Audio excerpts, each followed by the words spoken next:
For over 60 years, this massive machine has sat abandoned deep in the middle of the Arizona desert. Built to traverse vast, inhospitable landscapes far from any roads or railways, it would have originally been almost 600 feet long, a massive 54-wheeled trackless overland train that, to this day, still remains the longest vehicle ever constructed. Now, all that remains of this overland train is this, the lead control car, itself a staggering 46 feet long, towering over most buildings, sitting on 6 massive wheels, each one weighing over a ton, and still easily visible on most satellite maps. But for over half a century, what's left of this vast machine has remained mostly forgotten and locked up on a secure base within the US military's Yuma proving ground. And I'm about to climb inside. And, whew, welcome in. Look at this. This is the LeTourneau Overland Train, officially known as the TC-497. It was built in the 1960s as the final, ultimate iteration of the overland or trackless train concept, some of the most unique and unusual vehicles ever made. Despite being built in the 1950s and 60s as the potential future of heavy-duty transport, this vast machine has, amazingly, sat unused and almost untouched for all these decades. On the bridge, this suite of navigational equipment sits dusty and bleached by the desert sun. Down below, mattresses still lie in their bunks, and cupboards in the galley remain fully stocked. A toilet roll still sits on its hanger in the bathroom. It's almost like stepping back in time to see this one-of-a-kind machine as new. As it turns out, it's not so easy just getting onto a secure military base, grabbing the keys to whatever catches your eye and filming what's inside. Getting here required flying halfway around the world, driving for days through the desert, emailing a lot of people in the US military, and taking several days out of my own honeymoon, but it was well worth it. So here's the story of the TC-497 and how I came to find myself inside one of the most unusual vehicles ever made. Now, if this whole subject sounds a little bit familiar to you, it's probably because I actually already made a video on this subject. I made quite a long and extensive video going into the history of the entire Overland Trains project, from the earliest design concepts all the way through to what would eventually become the TC-497. However, if you want to get the real understanding of this, if you really want to do a deep dive into this subject and you want to know more about the complete history and story of these trains, I cannot recommend enough this book, R.G. LeTourneau's Overland Trains, A Complete History by Mark Moore. Now, Mark is a friend of mine who I actually got in contact for the first time. I managed to track him down while I was making my original video. Mark at the time, for many years actually, had been working on a book all about the Overland Trains. And between my last video coming out and this one, he has released that book. And it is the most amazing tome of information. It has everything you could ever possibly want to know and more about the Overland Trains. The other thing is, if you join my Patreon, patreon.com/CallumRassie, I'm going to be giving away a couple of these books. Obviously, depending on when you're watching this, the giveaway might already be over, but I'm going to donate a couple of these because I actually bought about 2 or 3 of these.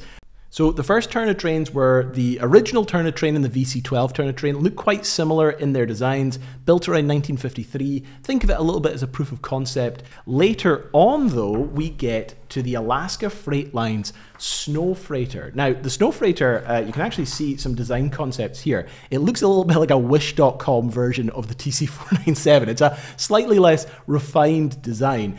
Now, the Snow Freighter actually had quite a catastrophic end. It caught fire. It was left abandoned for years out in the Arctic because it was so big it couldn't be moved, and the engine bay had basically burnt away. And then it was finally taken back and dumped basically as surplus, unwanted, near the side of a highway outside Fox, Alaska. And that's where it still is to this day. It still exists out there. So after the Snow Freighter came the Snow Train. It was a slightly different design. It was more squat. It had larger wheels, the same kind of wheels that would eventually end up on the TC-497, but it looked a little bit more like a train compared to the Snow Freighter that had a slightly more kind of like truck appearance to it. Now, the Snow Train, I think, arguably would be the most successful of all the Overland Trains. It was used for a number of years, tested by the US military. It was used in Greenland. Eventually, it was declared surplus by the US military. It was kind of sold, and then it was abandoned abandoned and left for a very long time. Eventually, though, it was moved to the Yukon Transportation Museum, where you can actually now go visit it. So it's kind of being restored again now. Amazing to consider, though, that's 2 overland trains commissioned for service in the far Arctic North, both abandoned pretty soon after they were, you know, a few years into being used, and then still around to this day. That's quite a remarkable record so far. So finally what we get to is the Overland Train TC-497, the one that I have been keen to go and actually see, because again, like the earlier Snow Freighter and the earlier Snow Train, this still exists, or at least the lead car for it still does. But the TC-497 was to be the ultimate, the final form of the Overland Train. It was going to take all the best parts of the Snow Freighter and the earlier LeTourneau trains and the Snow Train and combine them all together into something that was far more rugged and field tested and able to do all the things that the US military wanted. Transporting large materials, the ability to operate continuously. It would have crew spaces, crew accommodation. It would have a galley and sleeping bunks, a toilet, big navigation bridge. It had the big wheels of the Snow Train, but it had the kind of elevated bridge of the Snow Freighter. So it was a really interesting design and much bigger. I mean, this was about 576 feet long with all the different cars. There would have been the lead car, quite different. It would have 6 wheels with a kind of independent front suspension, and then there was about 13 cars all being trailed behind it. And remember, one of the most unique things about these overland trains was the fact that each wheel was independently powered. So power was going to be fed to all these wheels, creating this massive all-wheel drive system. That's what made these things so advantageous, or at least in theory. Now, this was built at the Longview plant in Texas, same place the other overland trains were. It was delivered to Yuma, the Yuma Proving Ground, where vast amounts of military technology since the Second World War have been tested and trialled, and it was tested and trialled quite thoroughly. However, like all the others, especially the Snow Train, it ended up as surplus, basically. Now, eventually it was moved to the Yuma Proving Ground military base, the kind of residential military base where it sits outside the base museum, essentially. And I had seen a video when I made my first video on the subject of people going inside it. And I had this idea, I was like, I wonder if I could potentially go inside it. It involved a lot of negotiating, filling out forms, supplying our information. Obviously, it's not very easy for 2 people, my now wife and myself, from different countries, turning up to America to a military base with a bunch of cameras saying, oh, could you let us inside that big old machine over there?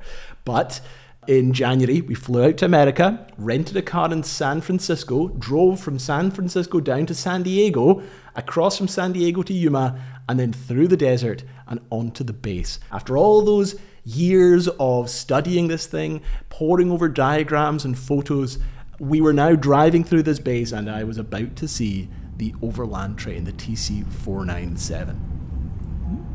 Oh my god, that is. Look at that. Is that not crazy? There she is. It's truly hard to appreciate just how large the TC-497 is, and seeing just this, the single control car, out of what would have been a 14-car train helps put into perspective just how massive these vehicles were. I was quite in awe of it, having spent so long looking at photos, studying plans, watching archive footage. Actually putting my hand on it for real felt quite odd. At that moment, I finally understood what Alan Grant must have felt seeing that Brachiosaurus. So we have arrived. Leonie's in the back there, getting cameras and various things set up. But this here is the TC-497, the Overland Train. The last remaining part of it, really, too. The vast majority of the 13 other cars were all scrapped. But what you see here is really the most important and fanciest part, which is the control cab. But more than that, there was an engine in there, but also there was space for the crew to live and stay while in operations. Now, absolutely massive. It's kind of hard to show you the scale here.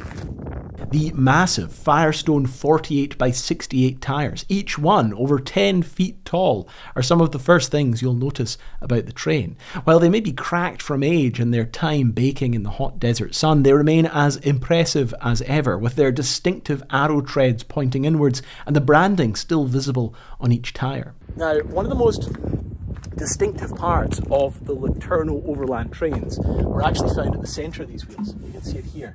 These hubcaps are where the electric motors would have been. Now, much like an electric car, a Tesla or something that you use today, basically the driving of this machine was done by the electric motors in the hubs of each of these wheels. Walk back, you can see one here as well too. Now, some of the LeTourneau Overland Trains had different setups for their motors. The early experiments had the motors mounted, basically exposed on the outside or the inside of the axle. These ones are covered up and are on the inside and thus were better protected, but it meant that they overheated a lot. There's actually a very extensive cooling system that was built into this, the TC-497, based on feedback that it got from the snow train and the overland train and the snow freighter that were tested in the kind of years previous. While they are covered here, the old snow freighter, still sitting abandoned in Alaska, has at least one of the wheel hubs removed, allowing us to better see the geared electric motors that powered each wheel. Interestingly, as I rummaged around underneath the control car, I found a note scribbled on one of the rear motors: broken brushes. I wondered who wrote this and whether perhaps it was dated back to a time when the train was last powered up. Trying to move a seized motor on a wheel this size would be, I imagine, no easy task. Now at the back here, you can also see this absolutely massive crane. Now, this crane would have been used for loading supplies onto the cars, but it would also have been used for changing these massive wheels.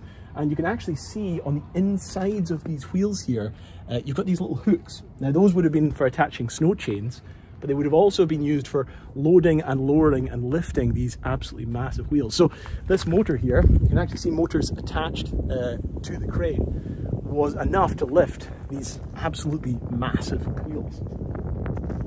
Another upgrade for the TC-497 was the suspension, or rather the addition of a suspension. The previous generations of overland trains lacked suspensions entirely, instead relying purely on the tyres to provide any form of cushioning. This rough and unsteady ride caused many complaints and issues among crews, and for the TC-497 an entirely new form of suspension was created, with the control car featuring a form of independent suspension using hydraulic shock absorbers and adjustable airbags. However, as fascinating and incredible as the exterior was, it was really the interior of the overland train I was most excited to see. After all, it had last been used in the 1960s, and while I had memorised almost every inch of the interior from historical photos and plans, I wondered just how much of the original interior fittings would have survived. As it turns out, a lot. Look at this. I really cannot get over just how unbelievably well preserved this thing is. Before we climb inside the overland train, I wanted to say a quick thanks to my sponsor this month, War Thunder. I've been a fan of War Thunder for a long time now, and while travelling around the United States on the hunt for old tanks and weird vehicles like the TC-497 in real life, I've also been getting my fill of military equipment on War Thunder's varied battlefields, with its amazing PvP combat and the most realistic and varied arsenal of tanks, ships and planes to be found in any game ever. I also thought War Thunder might be a good basis to get a better understanding of just how huge the TC-497 I visited was. So I loaded up the largest, longest and heaviest overland vehicle I could find in the game, the insane German Maus. At 12 feet wide and almost 12 feet tall, this huge, super heavy tank was similar in height and width to the TC-497, dwarfing most other armoured vehicles on the battlefield, but it's still almost 10 feet shorter than the TC-497's 46-foot-long lead control car. However, with the thick armour that rivals some ships and its deadly 128mm cannon, I think I'd rather drive it onto a War Thunder battlefield any day. It's this amazing dedication to detail and variety that made me fall in love with War Thunder in the first place. And with over 2,000 vehicles to choose from, you'll never find yourself running out of cool new weapons and upgrades to explore. Best of all, War Thunder is available on PC, Xbox Series X or S, PS5, in the car on my MacBook hooked up to a 4G hotspot, you name it, and all free to play. There's a huge free bonus pack if you register with my link with premium vehicles, accounts and much, much more. Thanks again, War Thunder, and now let's get inside the TC-497. This here is the doorway. You can see there was one on either side. This thing is not normally fitted here. This has been fitted for my convenience so that we can actually get up, but this is basically a little ladder aluminium it looks like, that could be fitted on here and you could climb up and inside. So let's, well, give it a try. First of all, see if it's open. That up here. And, whew, welcome in. Look at this.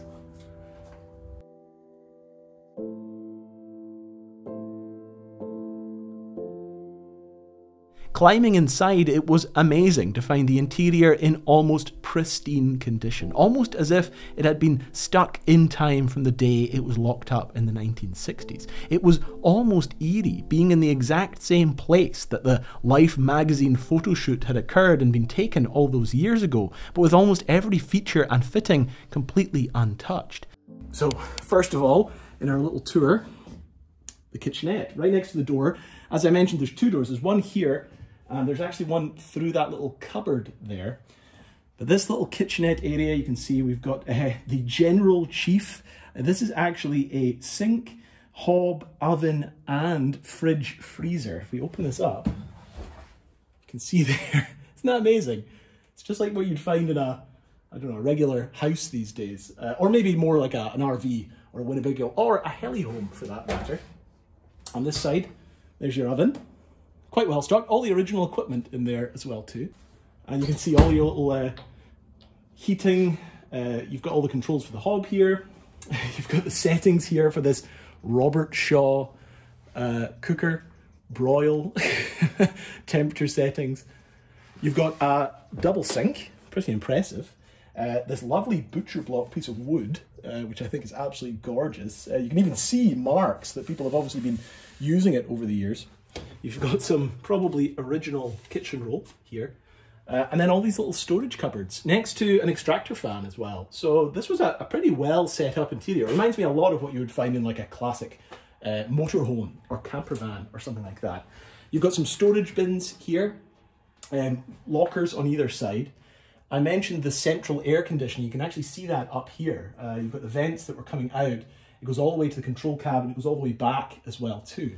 And if we look over here, this is the actual controls for the air conditioner. So you can set it to cool, off, vent. You've actually got, I think, what looks to be a little temperature selector up here as well too. Really amazing. Now, the other thing that you'll find in here is the actual kind of mess table, I suppose. Underneath it, you can see the swing out tables. Quite amazing. The swing out chairs, rather. You've got 4 of them. Quite good because it means you can stow them out of the way. It reminds me of what you'll find on a ship quite a lot of the time. And then you have this. I really love this. These things are used for basically giving the table an edge so that your dinner plates and various things don't come falling off. So you can slide them down, slide them back up. Really, really like that. Now, if we move aft, so it does remind me a lot of being on a ship, actually. You know, it feels like you've got like a little galley area, a little kind of berth back here. Actually, quite a lot of sleeping room. You've actually got 3 bunks on this side. You've got the top bunk, middle bunk that has a window, which is pretty fancy. And then you've got, well, what I would not like to use, the very, very bottom bunk. But you've got 3 on this side, and you've also got 3 on this side, also with this little window there. So quite impressive. You can see the original foam mattresses in here. You've got these beautiful blankets that would have helped create a little bit of, well, a little bit less noise if you're trying to get some sleep. You can see behind me up here, there's the air conditioning outlet. And you can see on this side, through this sort of insulated doorway, is the actual engine room. Now, it's quite dark in here. Moving back once more into this rearmost engine compartment, the once busy space is now all but empty. Above the doorway is the control panel for the engine, but the once large solar 10MC engine, as well as the AC and DC generators, have all long since been removed. Weighing over 1,650 pounds and producing 1,170 horsepower each, the solar 10MC turbines fitted to the TC-497 were a substantial upgrade over the earlier Cummins diesel engines used in previous iterations of the land train. There would have been just one engine for this, the control cab. The other engines, there was 4 in total, they were all the same size and make, they were in the other control cabs, because remember, or the other engine cars, because remember some of the cars actually had engines that could feed power into the rest of the train. So the engine in here was only to be used for manoeuvring this cab when it was disconnected from the rest of the train, essentially. What I love about in here, though, is all of these original fixtures and fittings. You can see extractor fans, relays. There was, you know, hundreds upon hundreds of meters of copper cables in here as well, too. You know, it was a vast and expensive and somewhat revolutionary piece of equipment, although it ultimately turned out not to be very effective or necessary by the time it came online. Now, as we move back in, what everyone always asks about in these things. The rescue boy had one, the heli home had one, the toilet situation. Well, here's your toilet situation. This is the bathroom. You can even see, I love about this, you've even got a vacancy little sign on here too. But open up the bathroom, and this is what you have. Relatively big, I think you'll agree. So this is actually an incinerating toilet. It actually says here, Incino mode. How it works is, and it's quite similar to ones that you'll find these days, what you would do, you'd open up the toilet, first of all. Be sure bowl liner is in bowl before using. So what you would do, and these are original here, you would take a bowl liner out of this, you would put it into the toilet, you would then obviously do your business, and then what you would do, close the lid probably, and you would turn this on. Or you would press basically this little switch down here. That would open it up, the little toilet liner would fall down into the incineration bowl, you'd turn the incinerator on for a time, and it would basically burn off. You can see the exhaust going up the top there, there's an extractor fan up there as well too. And then you would basically pull this open and get rid of the ash at the end. You actually get these quite a lot these days. They're quite common, quite popular. Now, the other thing you'll find in here, a sink. Obviously, you need to be able to wash your hands afterwards with hot and cold running water, by the way. And we know this because here, there's a little switch for the hot water heater, which you can just turn on or off. Now, what you would then do, once you've folded this down, press on these buttons, and then they would basically pump out hot or cold water to your desire. You've even got a little mirror for shaving, I guess. You got a little paper dispenser. You've got some original 50-year-old paper toilets rolls there.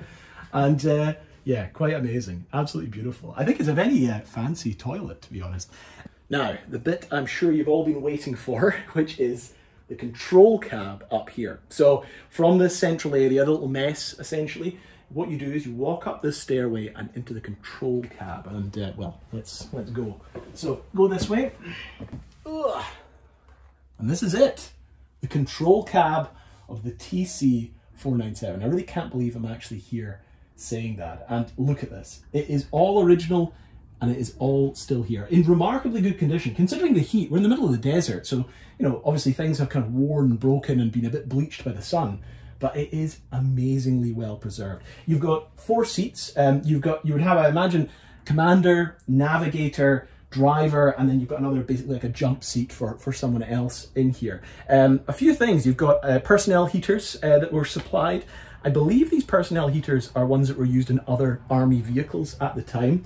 And if you come round here, you can see a few things. I'm going to kneel down because it's not very tall in here. They maybe would have had to have assigned some shorter operators for working up here day in, day out. But from here, you've got a pretty commanding view. You can see all the way back to the rear cars. You'd imagine 500 feet behind you would be the end of the train itself, and you can actually see the crane up there, some of the extra kind of auxiliary bits and pieces. You can actually see a small walkway along the back here as well too. And then in here you've got your radar. This thing had a radar. You can actually see it fitted to the top in many of the photos of it originally. And when you stick your face here, it would show you the readout that was coming out of the radar.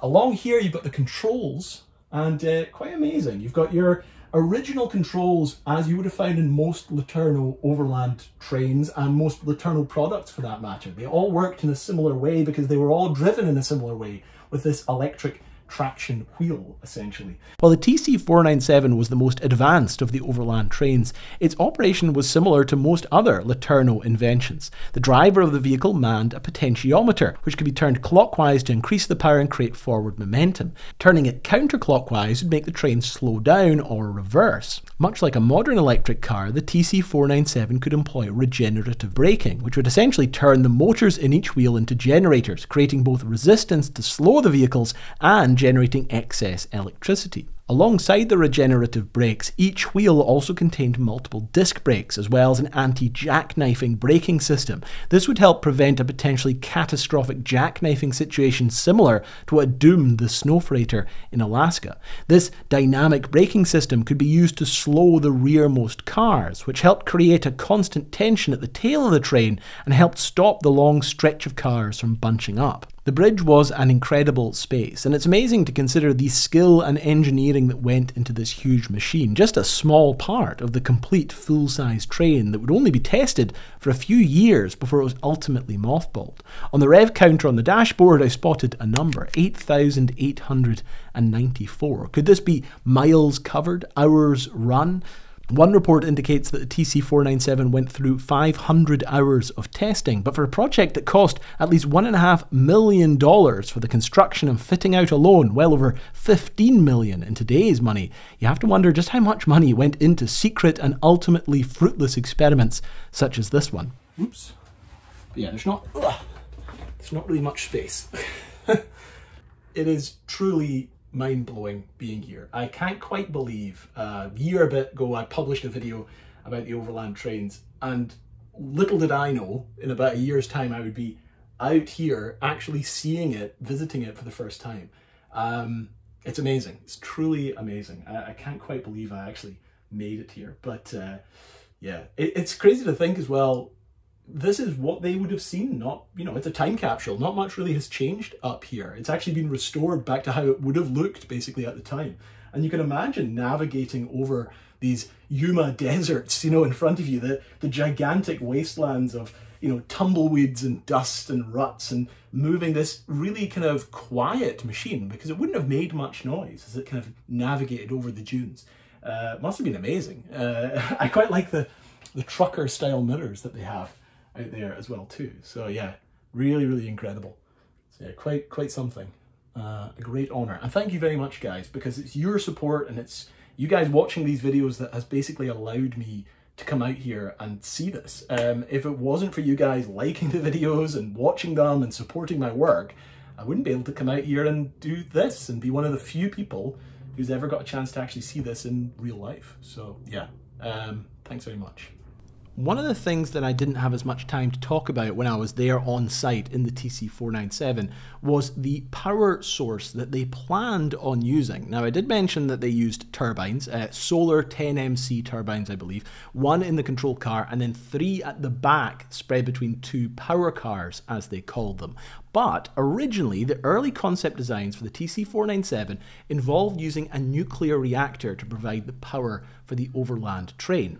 What we're talking about here is something known as the Army Package Power Reactor, which was developed by the US military essentially as a small aircraft portable nuclear reactor that could be used for powering bases and remote areas that they didn't then have to rely on the importation of fuel. If you've watched my video about the jerry cans, you'll know about the massive logistical nightmare that is the movement of fuels. Now, this drawing's quite fascinating because it shows what is clearly the TC-497 in an early stage of development, and you can see at the back the power car with this odd dome on the top, which is clearly meant to represent something that is fitted with the APPR. And when you look at the design of the TC-497, it does sort of make sense. You still would have the turbine located in the control car that would be used for maneuvering and scouting ahead, as we discussed, but located 500-600 feet back, safely away from the majority of the crew, you would have had the nuclear reactor, and you could have unplugged that and plugged in other ones. You could have kept the conventionally powered turbine power cars as well too as a backup. And had the APPR, it never really worked out, but had the APPR actually come online and had the TC-497 actually come online, we might have seen these things as a nuclear powered overland traction train that would have then taken stuff up to potentially nuclear powered remote bases in the far Arctic north. that was the sort of vision of the original plans of them. Now, my favourite story in all this, I saved this till the end, and it's one that I didn't actually know about until I read Mark's book, but that is the fate of one of the cargo cars. So what happened was, when the TC-497 was declared surplus, it was sold off, or they attempted to sell it off. Nobody was really interested, it seems, in buying the whole thing, making it work, moving it anywhere.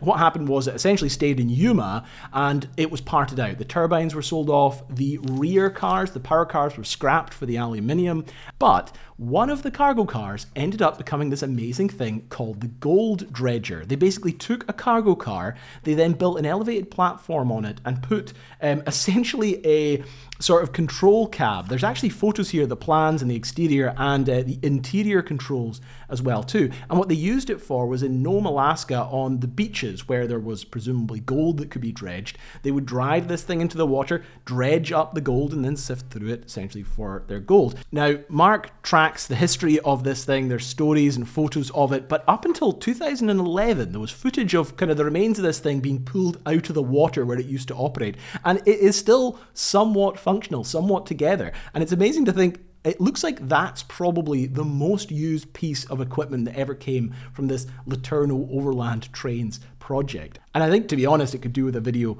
in and of itself. Maybe one day I'll be able to get up to Alaska and see it for myself. I'll go visit the other overland trains as well too. But yeah, I think that's an absolutely fascinating part of this story. And you can find out more about it in Mark's book.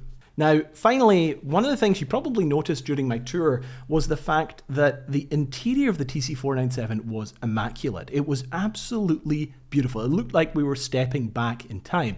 But you might have noticed, if you looked at the earlier video, the one I used in my original video of another couple visiting in around 2019, it looked in a much worse state. And that's because from 2019, a team of volunteers actually fully restored the interior. They freshly painted it, they tidied it up, they found all of those amazing things. You might have noticed there was original items in the cupboard of the mess room, you know, the porridge oats and chocolate pudding and various things like that. It was led by Mark Sandercock. Now, he was a retired officer who used to come up, I believe, to the base to winter, you know, and spend his holidays in the area. And he basically volunteered with a whole group of other people to completely restore the interior of it. Now, you're also probably getting confused. This isn't the same Mark that wrote the book, and it's also not the same Mark who was the liaison that I met with when we got down to the base itself. This is a completely different Mark. There's a lot of Marks involved in this story. But, you know, credit to those guys. They spent their, you know, winters and their free time painting and working and cleaning up the interior. And Mark, the liaison that I met when we got to the base, told me that probably no one had been in there since they had finished the restoration. Obviously, COVID and various things has limited what they could do, but very few people really have ever been inside that thing. And it's quite amazing. When you walk in on the mess room table, it's actually a little newspaper that goes into some of the details of their restoration. Absolutely amazing. And, you know, this kind of comes back to all the Marks in this story because, you know, obviously a massive thanks to Mark down in Yuma who showed us around on the base. A massive thanks to Mark who originally got me in contact with the people who then allowed me to get down onto the base and who wrote this amazing book. And of course, thanks to the Mark who restored the interior of the TC-497 along with his group of volunteers. I believe it was his wife actually apparently that restitched those amazing curtains that are actually hanging there on the bed. But, you know, this is, I've mentioned this before, you know, I make videos, but I make videos based on work that I've found online. People who are talented enough to have gathered together this information and written these amazing books, or have taken the time to display and show stuff that I can then share. And this is the kind of work that goes unappreciated, I think. And that's why, you know, I've made it quite clear that the best thing you can do to support this, apart from playing War Thunder, is to go and buy Mark's book. Read this story for yourself and explore it. And I think it's absolutely fascinating. I've had such an amazing time being able to actually do this. And I mentioned it at the end of my video there when I was in the TC-497's control cab. If it wasn't for you guys, I wouldn't be able to do this. This is thanks to you guys that I have been able to go out there and see this stuff and explore this stuff. And having people that I can share it with, you guys, my audience, is the biggest thing of all, because I record this stuff and I talk about this stuff and I know that there are people out there who are interested in seeing it. So thank you to everyone involved, my patrons, the people who are watching this video right now, all the marks that are variously involved in every part of this production process. And yeah, I would say that if you are interested in this, buy the book. If you go to my Patreon, patreon.com/CallumRassie, I have a behind the scenes video that shows you a little bit more, talks a little bit more about us traveling there and things like that. If you're interested in seeing that, go to my Patreon page. I'm also going to be doing, like I said, a giveaway of these books as well too, depending on when you are watching this. But I think that's everything. There's so much to discuss. I mean, my God, if I turned this into a script, we would be here all day. I would love to one day get back to the States. I absolutely loved my trip out there. I think America is just the most amazing country. I would love to get up, though, to Canada and Alaska so that I could maybe see if I could track down the other overland trains. Let me know what you guys think. Would you guys like me to visit the snow freighter, the remains of the snow train, maybe go and try and find the gold digger up there as well, too? That would be quite nice. I'll have to just keep having, me and my wife are just going to have to keep having a honeymoon every year. I don't know if I mentioned this. This was my honeymoon. I went out there on my honeymoon. We took 2 days out of our honeymoon trip to go and visit this thing. So big thanks to my wife for that. But anyway, I think that is it. I think we've covered everything. I have very rarely done a part 2 to a video, but I think this was well worth it. So yeah, thank you very much. Bye-bye.